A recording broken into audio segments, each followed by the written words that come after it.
పాలన ప్రజలను ఏడిపించే పాలనగా ఉందని ఎద్దేవా చేశారు వైఎస్ఆర్సీపీ ఎమ్మెల్సీ వరుదు కళ్యాణి. కూటమి నేతల మోసాలను ప్రజలు భయాలిపోతున్నారని అన్నారు.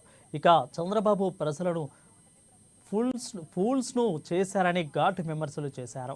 చంద్రబాబు అన్ని వర్గాల ప్రజలను మోసం చేశారు. 50% పైగా ఉన్న మహిళలను నట్టేట ముంచారు. 2024 వెన్నుపోటు నామ సంవత్సరంగా మిగిలిపోయింది.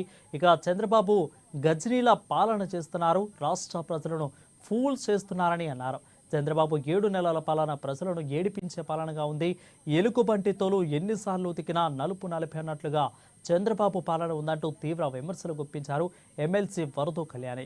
ఎన్నికలకు ముందు చంద్రబాబు అరచేతిలో వైకుంఠం చూపించారు. దేశంలో వరస్ట్ పాలన చేసే ముఖ్యమంత్రుల్లో చంద్రబాబు మొదటి స్థానంలో ఉన్నారు.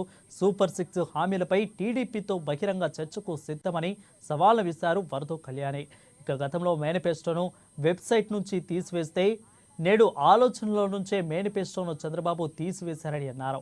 కూటమికి ఓటు వేస్తేనే లక్షలాధికారులు కూడా చేస్తామని హామీ ఇచ్చిన బాబు ఇప్పుడు ఏమైంది అని వరుది కళ్యాణి ప్రశ్నించారు. అడుగు పెడితే మనం కొత్త ఆశలతో అడుగు పెడతాం. అదేంటో గాని మన ఆంధ్ర రాష్ట్ర ప్రజలు మాత్రం కొత్త ఆశలతో కాకుండా మోసపోయి అడుగు పెట్టాం. ఎందుకంటే మనం చూసాం, కూటమి ప్రభుత్వం అధికారంలోకి వచ్చి 7 నెలల పాలన అయింది.